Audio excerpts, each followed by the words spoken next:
Pessoal, tudo bem com vocês? Meu nome é Aloísio, eu sou professor de literatura do projeto Estudare.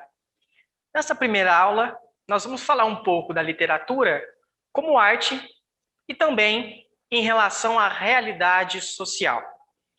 Bom, quando nós nos perguntamos o que é literatura, primeiro vem uma questão muito importante, que é o conceito de arte, né? Então, é uma expressão artística e que utiliza da recriação da realidade por meio de um processo de elaboração estética. Então, o caminho que a literatura vai percorrer é justamente este, né? O artista, ele sente, ele escolhe, manipula as palavras, as organiza para que produza um sentido que vá além da significação objetiva, procurando aproximá-las do imaginário. Isso é importante porque na literatura, esse artista, ele sente, ele cria e, ao mesmo tempo, quando faz isso, ele está recriando a realidade esteticamente, né? Recriando a realidade a partir, né, e por meio de um processo de elaboração estética.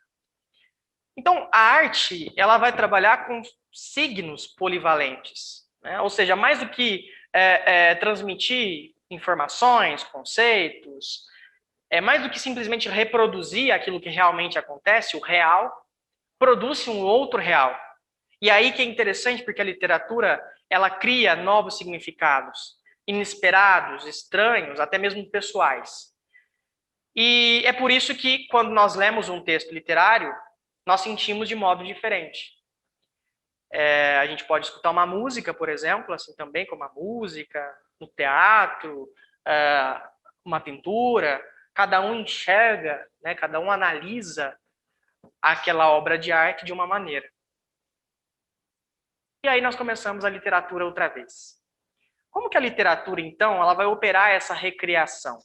Se é uma recriação da realidade, como que há essa recriação? Por meio da palavra. E aí, como esse poeta ou como esse escritor cria um mundo supra-real, ou seja, ele pode até refletir a realidade, mas não é a realidade, nós chamamos de ficção.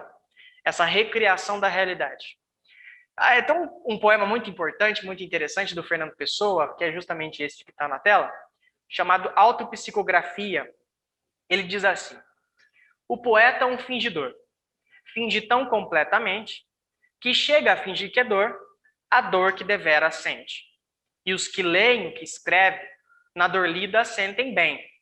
Não as duas que ele teve, mas só a que eles não têm. E assim, nas calhas de roda, gira a entreter a razão, esse comboio de corda que se chama coração. Eu vou me atentar justamente a esta primeira estrofe, que diz: o poeta é um fingidor, finge tão completamente que chega a fingir que é dor, a dor que deveras sente.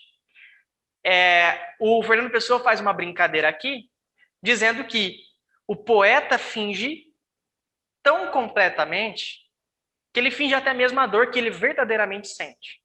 Ou seja, esse fingir, vamos entender como recriar, como representar a dor que ele realmente sente. E aí também ele vai dizer que aqueles que leem o que escreve também vão sentir uma outra dor. Não as duas que o poeta teve, mas só que eles não vão ter. Isso é muito interessante, né? Esse poema mostra justamente o fazer poético. E aí a gente entra também nas diferenças entre um texto não literário e o texto literário. Olha, vejam bem, como texto não literário, peguemos um exemplo, a notícia. A relevância é do plano do conteúdo, ou seja, é importante o que se diz. Não me importa como aquele jornalista escreveu, mas sim aquele conteúdo que ele transmite. No texto literário, há uma superposição do plano da expressão. Ou seja, é importante o que se diz, mas mais ainda, como é dito. Então, no texto literário, o trabalho com a linguagem é muito importante. O texto não literário é monossignificativo. Eu não posso ter ambivalência, duplo sentido numa notícia, por exemplo. O texto literário permite duplas investigações, análises. O texto não literário, ele reproduz o real. Peguemos a notícia outra vez. A notícia ela vai reproduzir aquilo que de fato aconteceu. A literatura, ela recria o real. Mesmo que tenha conexão com a realidade, mas o poeta, o escritor, ele faz o texto literário recriando e então tornando-se uma ficção. No texto não literário, a linguagem é predominantemente denotativa, ou seja, as palavras estão em seu sentido próprio, comum. No texto literário, o que se prevalece é a linguagem conotativa, ou seja, figurada.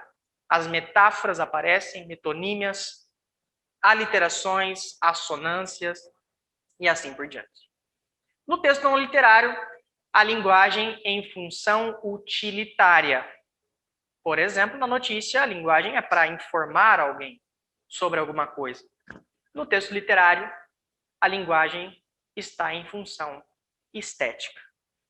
Bom, e aí a gente começa a compreender, então, que a literatura ela faz parte da realidade social, já que ela se faz, ela é feita, né, a literatura é feita a partir do imaginário que circula coletivamente. Vejamos, o escritor, ele está em determinado contexto, e ele está em determinada época, com determinadas características, com determinadas peculiaridades, né? Então, esse imaginário ele é trabalhado pelo escritor ou pelo poeta. O resultado é o texto literário. E esse imaginário social, ele se faz em torno de questões políticas, econômicas, filosóficas, religiosas e tudo mais que compõe a vida social. Então, assim, a literatura guarda a sua natureza estética e, ao mesmo tempo, atrai o leitor para também questões humanas, né? Das quais ela recebeu maior influência. Isso mostra a relação estreita entre a literatura e sociedade.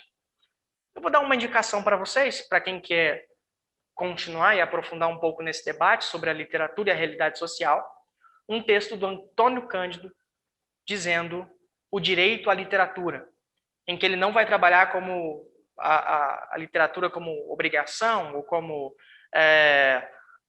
metas, não, ele vai trabalhar a literatura como direito humano.